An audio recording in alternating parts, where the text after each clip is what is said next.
हरिओम। ज्ञान का मतलब होता है अपने आप को समझना। हम जीवन भर दूसरों को समझने में अपना जीवन खपा देते हैं।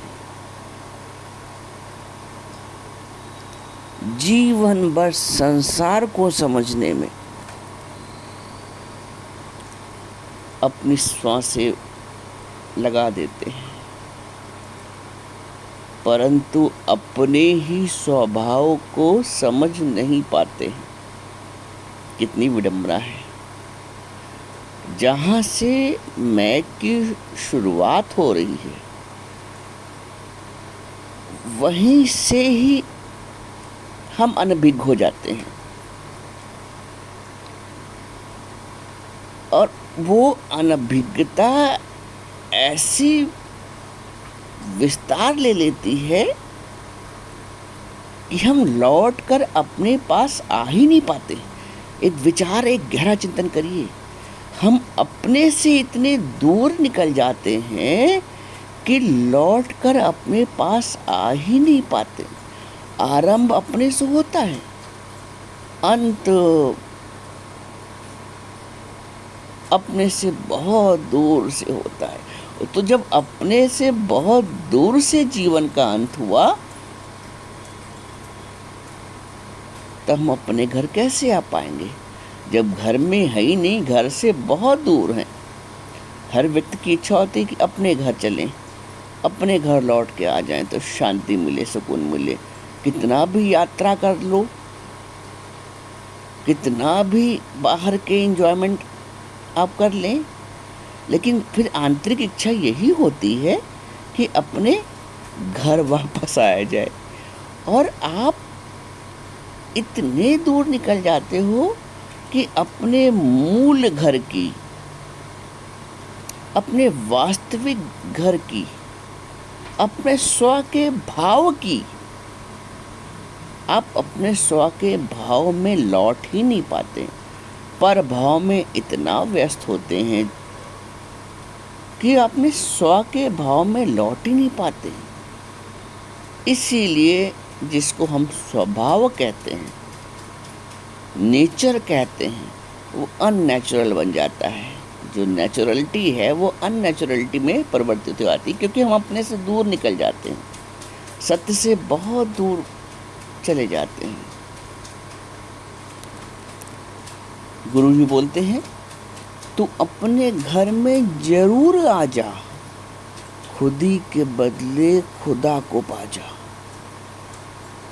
जब हम अपने घर से दूर चले जाते हैं तो संसार को पाने का प्रयास करते हैं, संसार के व्यक्तियों को पाने का प्रयास करते हैं, संसार के सुखों को पाने का प्रयास करते हैं। और सुख मांगत दुख आगे आवत, एक ये भी सच्चाई है। ये सच्चाई को हम नज़रअंदाज कर देते हैं, या ये कहिए इस सच्चाई को हम जीवन भर जान ही नहीं पाते हैं कि सुख मांगत दुख आगे आवत। हमने बाहरी सुख को प्राप्त करने के लिए क्या नहीं किया? सब कुछ तो किया, लेकिन सुख के साथ दुख भी आ गया, फ्री में आ गया। हमने विवाह इसलिए किया था। देखो, ज्ञान को अन्यथा मत लेना, इसके मूल अर्थ में जाना, शब्दों में ना फंसना, क्योंकि जो बुद्धि है वो तर्क वितर्क में फंस जाती है। हमने विवाह इसलिए किया था कि हमें जीवन में वाह और वाह मिले, परंतु लोगों का अनुभव ये कहता है कि वाह वाह के स्थान पर जीवन में हाय हाय ही सारा जीवन लगी रही, क्योंकि सुख मांगत दुख आगे आवत। हमने जीवन में लड़का इसलिए मांगा था प्रभु से, एक लड़का हो जाए। लड़का लड़के निकल गया, सुख मांगत दुख आगे आवत। हमने नौकरी इसलिए चाही थी कि हम संपन्न हो सकें। नौकरी ने ऐसा नौकर बनाया कि जीवन भर उस गुलामी से हम निकल ही नहीं पाए बाहर। सुख मांगत दुख आगे आवत। गुरुजी बताते हैं कि नौकरी ना करी, करी तो तनख्वाह, करी तो तनख्वाह, ये तनख्वाह जाती है, प्राप्त भी कुछ नहीं होता। हमारी प्राप्ति से मतलब दुनिया के सुख नहीं, फिर बात समझिएगा। ज्ञान को अन्यथा मत लीजिएगा, शब्दों को अपने हिसाब से मत उठाइएगा। नौकरी ना करी, करी तो तनख्वाह, तनख्वाह जाती है ये नौकरी, और प्रसन्न भी कोई नहीं होता है। न स्वयं प्रसन्न हो पाते हैं, न अंत तक कोई हमसे दूसरा प्रसन्न हो पाता है, और जीवन निकल गया। जीवन का उद्देश्य क्या था? बादशाह बनने का। स्वामी रामतीर्थ बोलते मैं राम बादशाह हूँ, और हम जीवन के किस उद्देश्य में पड़ गए? नौकरी करने के जीवन के उद्देश्य में पड़ गए। हम जीवन भर नौकर ही बने रहे, अपने मन के नौकर, संसार के नौकर, संसार के व्यक्तियों के नौकर, बच्चों के नौकर, जीवन भर पोती पोतों के नौकर। चलो बैग लेके तुमको छोड़ दें स्कूल, छूट पाए उस नौकरी के सर्कल से, अंत तक मतलब बादशाह बन के शुरुआत हुई जीवन की। ओम करके बाहर निकले हो, और बादशाह के स्थान पर जीवन भर नौकर ही बने रहे। तो सुख मांगत दुख आगे आवत। सोचा लड़के की शादी कर दें, बहू आए तो सुख मिले, घर का माहौल अच्छा हो। बहू आई, जो लड़का था उस लड़के को भी लेके चल दी। लो अब वो भी हाथ से क्या हुआ? सुख मांगत दुख आगे आवत। आपने अपनी वाली में जीवन में वो सब कुछ किया जिससे बेटर हो, जीवन में कुछ बेटर हो जाए, और बेटर हो जाए, और बेटर हो जाए। इतना कर लें तो और बेटर हो जाए, बच्चे के साथ ये कर दें तो और बेटर हो जाए, इसको यहाँ तक पढ़ाई करा दें तो और बेटर हो जाए। लेकिन बेटर करते करते करते जीवन बेटर बन गया, कड़वाहट आ गई जीवन में। कारण क्या है? आप तार्किक बुद्धि वाले होगे तो सत्संग सुन, इस तरह का सत्संग सुन के आप ये कहोगे तो आपके हिसाब से तो कोई काम ही ना करे, नौकरी ना करे, शादी ना करे, बच्चे ही ना करे। बात ये नहीं है, बात ये है कि हम दिशा भ्रमित हो गए। किस ओर तेरी मंजिल किस ओर जा रहा है। बात ये नहीं है कि हम ये करें और ये ना करें। मनुष्य का जन्म है तो सब कुछ करने के लिए है, लेकिन कर्म के मर्म को जानकर। अब गाड़ी है घर में तो चलाना आना ही चाहिए। नहीं चलाओगे तो आप कहलाओगे गाड़ी है तब भी नहीं चलाता है। कैसा बेवकूफ़ इंसान। गाड़ी है तो चलाना आना चाहिए और चलाना भी चाहिए, लेकिन फिर चलाना सीखो। तो बिना सीखे आप स्टीयरिंग पकड़ लेंगे, हैंडल पकड़ लेंगे तो घटना या दुर्घटना होगी। तो जीवन की गाड़ी को चलाने के लिए उस चलाने का ज्ञान भी चाहिए। बात ये यहाँ पे है, सब कुछ आप करें। एक हॉस्पिटल की नर्स है, वो सब कुछ करती है। आपके बच्चा होगा, वो उस बच्चे की भी सेवा करेगी, तेल मालिश भी कर देगी, लेकिन और प्रसन्नता से भी करेगी, लेकिन आसक्ति का अभाव होगा। एक बैंक का मैनेजर है, वो सब कुछ सारी देखभाल करता है, सारे खजाने की, सब कुछ, सारी बैंक की शाखा की उत्तरदायित्व जिम्मेदारियां उसकी होती हैं, लेकिन फिर भी वो अनअटैच्ड है, क्योंकि वो वहाँ पर कार्य तो कर रहा है लेकिन अनासक्त है। एक अध्यापक है, वो बच्चे को पढ़ा रहा है, सब कुछ अपना बेस्ट करता है, सारा प्रयत्न अपने, परंतु वो बच्चों में आसक्त भी नहीं कि बच्चा फेल हो तो वो रोने लगे। डॉक्टर सब कुछ कर रहा है अस्पताल में, बढ़िया से बढ़िया कर रहा है,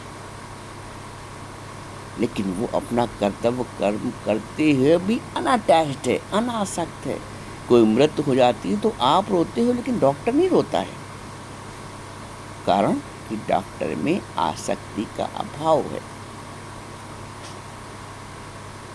जहाँ जहाँ हमारी आसक्तियाँ हैं, अपनापन है, रुलाता वो है। एक भजन हम लोग गाते हैं, इस जग से क्यों प्रीत लगाई ओ बंदे, सब तुझको छोड़ कर देंगे, नाता ही तोड़ कर देंगे। अब यहाँ प्रीत से तात्पर्य है आसक्ति से। आसक्ति से भगवान कहते हैं, मई आसक्त मना पार्थ। शुरू में ज्ञान दे दिया अर्जुन को कि मुझ में आसक्त मन वाला बनो। हमने क्या किया? उल्टा हो गया, हम संसार में आसक्त मन वाले हो गए। बस इतनी गलती हुई।